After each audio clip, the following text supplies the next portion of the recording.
मेरे सभी प्यारे विद्यार्थियों को नमस्कार। आज का हमारा टॉपिक है हरियाणा के गणराज्यवाड़ा और ये बहुत ही ज़्यादा इम्पोर्टेंट टॉपिक है कि हरियाणा के अंदर कितने गणराज्य होते थे और जो हरियाणा के अंदर जो गणराज्य होते हैं उनसे क्या क्या क्वेश्चन एग्जाम में पूछे जाते हैं। तो आज हम इस टॉपिक के माध्यम से जितने भी क्वेश्चन जो प्रीवियस एग्जाम में पूछे गए हैं सभी बताएंगे, या फिर जो इम्पोर्टेंट क्वेश्चन जो बनते हैं इस टॉपिक से वो भी आपको बताएंगे। तो आज का हमारा टॉपिक है हरियाणा के गणराज्य। तो सबसे पहला पॉइंट तो ये है कि हरियाणा के अंदर कितने गणराज्य होते थे। तो हरियाणा के अंदर 4 गणराज्य होते थे। ठीक है, हरियाणा के अंदर 4 गणराज्य होते थे। सबसे पहले हरियाणा में कौन सा गणराज्य होता था? तो सबसे पहले हरियाणा में योध्याई गणराज्य होता था। अगर क्वेश्चन पूछे कि हरियाणा के अंदर सबसे पहले कौन सा गणराज्य होता था, तो सबसे पहले हरियाणा के अंदर योध्याई गणराज्य होता था और हरियाणा में 4 गणराज्य होते थे। सबसे पहले योध्याई गणराज्य होता था। और जो योध्याई गणराज्य है, क्वेश्चन पूछे कि कौन सा गणराज्य हरियाणा में सबसे शक्तिशाली गणराज्य होता था, तो योध्याई गणराज्य हरियाणा में सबसे शक्तिशाली गणराज्य होता था। जितने भी हरियाणा के अंदर गणराज्य हुए उनमें सबसे शक्तिशाली गणराज्य योध्याई गणराज्य होता था। और जो योध्याई गणराज्य है ये पूरे हरियाणा में फैला हुआ था। कि कौन सा गणराज्य है जो पूरे हरियाणा में फैला हुआ था? तो योध्याई गणराज्य पूरे हरियाणा में फैला हुआ था। योध्याई गणराज्य पूरे हरियाणा में फैला हुआ था। लेकिन अग्रोहा 3 स्थान ऐसे थे। अग्रोहा जो हिसार के अंदर है, ठीक है, और महेंद्रगढ़ जिला, महेंद्रगढ़, अग्रोहा, महेंद्रगढ़ और अंबाला को छोड़कर योध्याई गणराज्य पूरे हरियाणा में फैला हुआ था। अग्रोहा, महेंद्रगढ़ और अंबाला को छोड़कर। ठीक है, और जो ये योध्याई है, योध्याई किसका वंशज होता था? अगर क्वेश्चन पूछा जाए कि योध्याई किसका वंशज होता था, तो योध्याई युधिष्ठिर का वंशज होता था। जो पांडु पुत्र था युधिष्ठिर, तो युधिष्ठिर का ही वंशज होता था योध्याई। ठीक है, इसके बाद अगला पॉइंट ये बनता है कि योध्याई गणराज्य का प्रमुख केंद्र कौन सा होता था? योध्याई गणराज्य का प्रमुख केंद्र भिवानी होता था। योध्याई गणराज्य का प्रमुख केंद्र भिवानी होता था। और योध्याई गणराज्य की राजधानी, ये तो प्रमुख केंद्र था भिवानी, लेकिन योध्याई गण की प्रमुख राजधानी होती थी नौरंगाबाद। नौरंगाबाद योध्याई गण की राजधानी होती थी और योध्याई गण का प्रमुख केंद्र भिवानी होता था। ठीक है, अगला पॉइंट ये है कि किस काल में रोहतक को बहुधान्य कहा गया? तो योध्याई काल में। ध्यान रहे, योध्याई काल में रोहतक को बहुधान्य कहा गया। जैसे कि हरियाणा को बहुधान्य किस काल में कहा गया? हरियाणा को बहुधान्य महाभारत काल में कहा गया। ठीक है, तो हरियाणा को तो बहुधान्य महाभारत काल में कहा गया और रोहतक को बहुधान्य योध्याई काल में कहा गया। और बहुधान्य का मतलब होता है समृद्ध भूमि या अत्यधिक उपजाऊ भूमि। जो अत्यधिक उपजाऊ भूमि होती है या जो समृद्ध भूमि होती है उसे बोलते हैं हम बहुधान्य। तो हरियाणा को तो महाभारत काल में बहुधान्य कहा गया था और रोहतक को योध्याई काल में बहुधान्य कहा गया था। और ये जो स्थान है नौरंगाबाद, नौरंगाबाद से ब्राह्मी लिपि के सिक्के मिले थे जिन पर बहुधान्य लिखा हुआ था। ये पॉइंट भी आप अच्छे से नोट कर लेना। नौरंगाबाद से ब्राह्मी लिपि के सिक्के मिले थे। नौरंगाबाद से ब्राह्मी लिपि के सिक्के मिले थे जिस पर बहुधान्य लिखा गया था। अगर आपसे क्वेश्चन पूछे कि ब्राह्मी लिपि के सिक्के कहाँ से मिले जिन पर बहुधान्य लिखा हुआ था, तो जो नौरंगाबाद से प्राप्त हुए जो सिक्के उन पर ब्राह्मी लिपि से बहुधान्य लिखा हुआ था। ठीक है, अगला हमारा पॉइंट है कि जो योध्याई गणराज्य है, योध्याई गणराज्य का वर्णन कहाँ कहाँ मिलता है या किस किस पुस्तक में मिलता है? तो योध्याई गणराज्य का वर्णन एक तो मिलता है द्रोण पर्व में।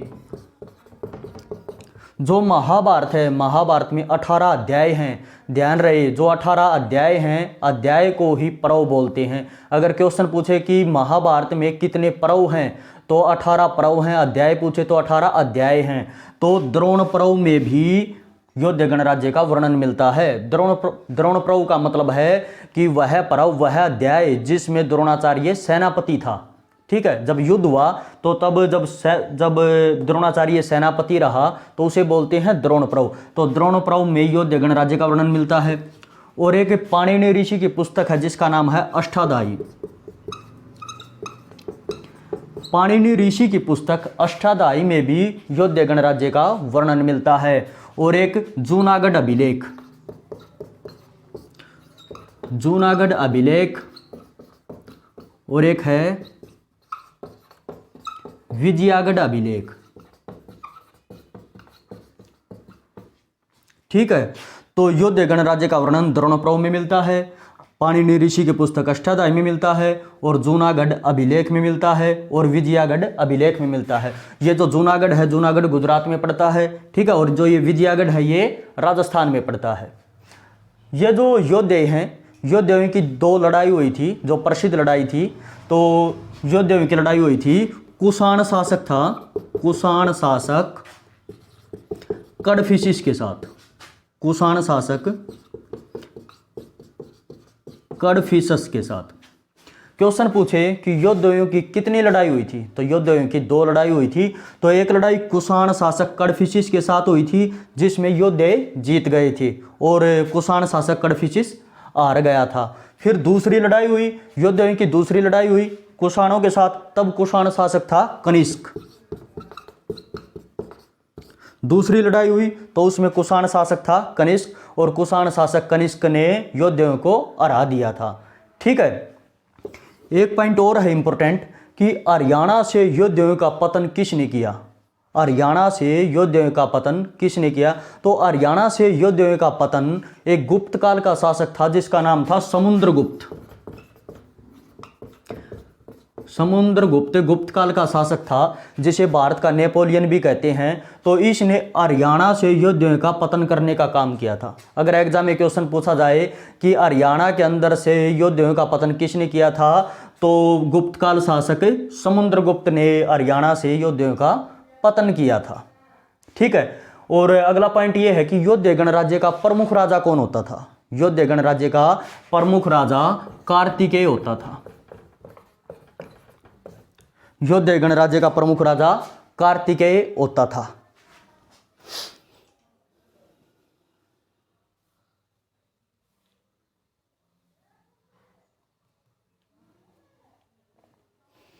भाग 2 सेनापति राजा होता था।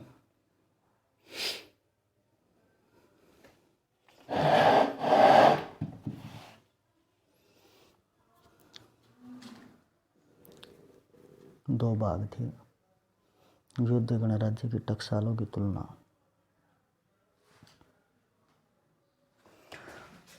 अगला पॉइंट हमारा ये है कि जो योध्य गणराज्य है, योध्य गणराज्य के कितने भाग होते थे। योध्य गणराज्य के दो भाग होते थे, एक तो सिरसा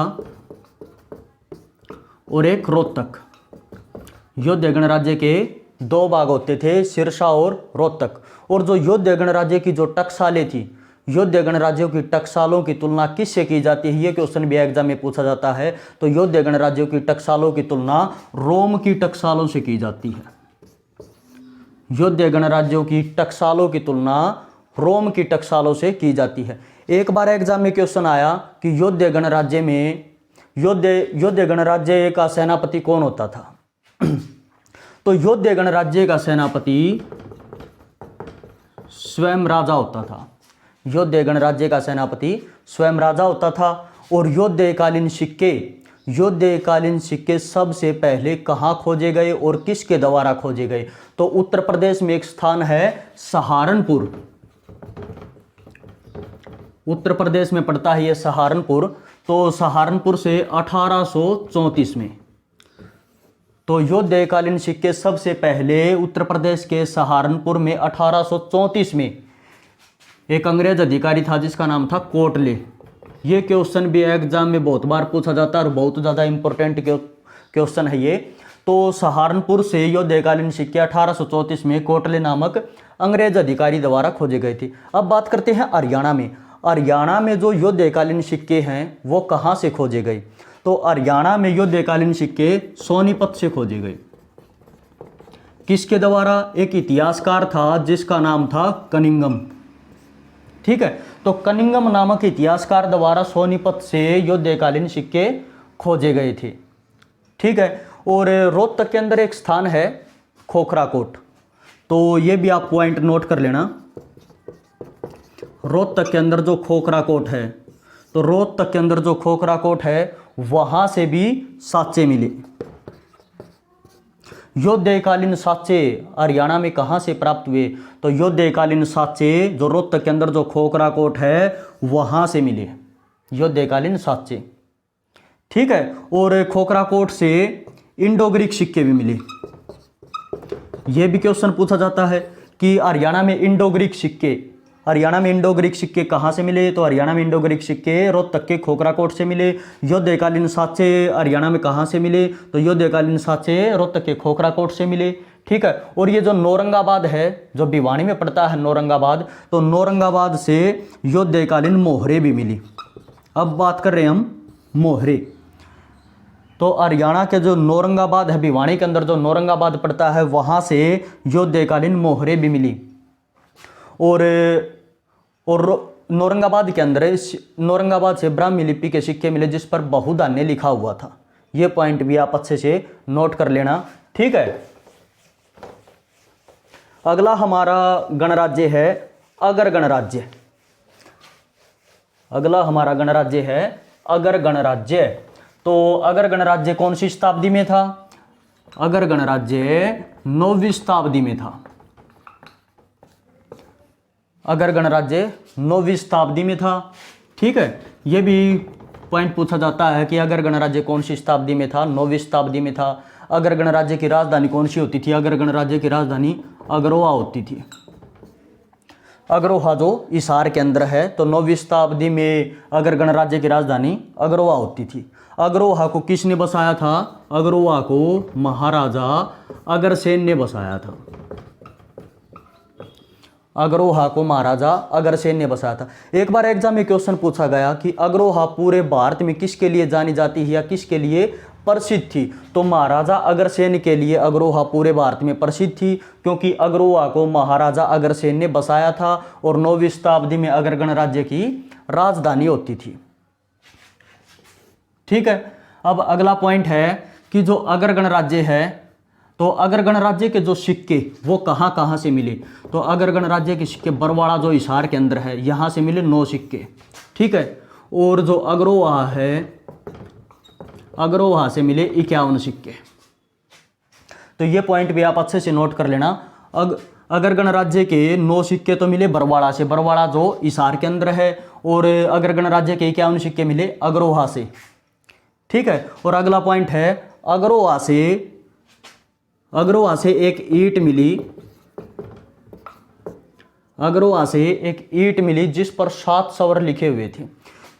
ये क्वेश्चन भी बार बार एग्जाम में पूछा जाता है कि 7 स्वर जिस पर लिखे हुए थे वो ईंट कहाँ से मिली? तो अग्रोहा से। अग्रोहा से एक ईंट प्राप्त हुई जिस पर 7 स्वर लिखे हुए थे, सा रे गा मा पा धा नी सा। ठीक है, तो इस प्रकार 7 स्वर लिखे हुए थे जो ईंट अग्रोहा से प्राप्त हुई थी। ठीक है, और इसीलिए कहा जाता है कि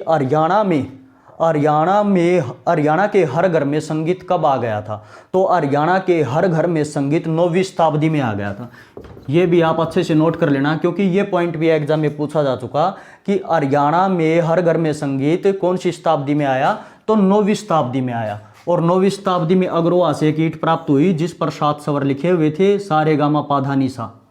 ठीक है, और बरवाड़ा से 9 सिक्के मिले अगर गणराज्य के, और अग्रोहा से 51 सिक्के मिले। और अग्रोहा से एक सूर्यदेव की मूर्ति भी मिली। अग्रोहा से एक सूर्यदेव की मूर्ति मिली। ये क्वेश्चन भी एग्जाम में पूछा जाता है कि सूर्यदेव की मूर्ति कहाँ से प्राप्त हुई? तो अग्रोहा से सूर्यदेव की मूर्ति भी मिली। ठीक है, और मर्दबांड, ये पॉइंट भी आप नोट करना।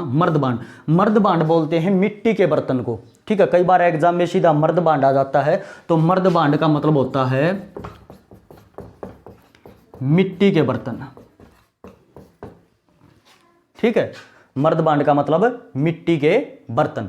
तो हरियाणा में जो मर्दबांड या मिट्टी के बर्तन कहाँ से प्राप्त हुए? अग्रोहा से। अग्रोहा से ही मर्दबांड या मिट्टी के बर्तन प्राप्त हुए। अब बात करते हैं कि अगर गणराज्य का वर्णन। अगर गणराज्य का वर्णन हमें कहाँ कहाँ से मिलता है? तो अगर गणराज्य का वर्णन जो पाणिनि ऋषि की पुस्तक है अष्टाध्यायी, पाणिनि ऋषि की पुस्तक है अष्टाध्यायी, और एक महाभाष्य की पुस्तक है, महाभाष्य की पुस्तक है, महाभाष्य की पुस्तक पतंजलि में। ठीक है, एक तो अष्टाध्यायी जो पाणिनि ऋषि की पुस्तक है उसमें, और एक महाभाष्य की पुस्तक पतंजलि में अगर गणराज्य का वर्णन मिलता है, और एक इसका वर्णन मिलता है बोधायन सूत्र, बोधायन सूत्र ये भी पुस्तक है। ठीक है, एक तो अष्टाध्यायी पुस्तक में, और एक महाभाष्य की पतंजलि में, और एक बोधायन सूत्र पुस्तक में अगर गणराज्य का वर्णन मिलता है। तो ये पॉइंट भी आप अच्छे से नोट कर लेना।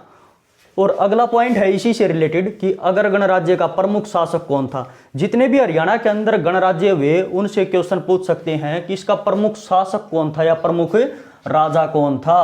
तो अगर गणराज्य का प्रमुख राजा था महाराजा अग्रसेन। ठीक है, अगला हमारा गणराज्य है कुणिद गणराज्य।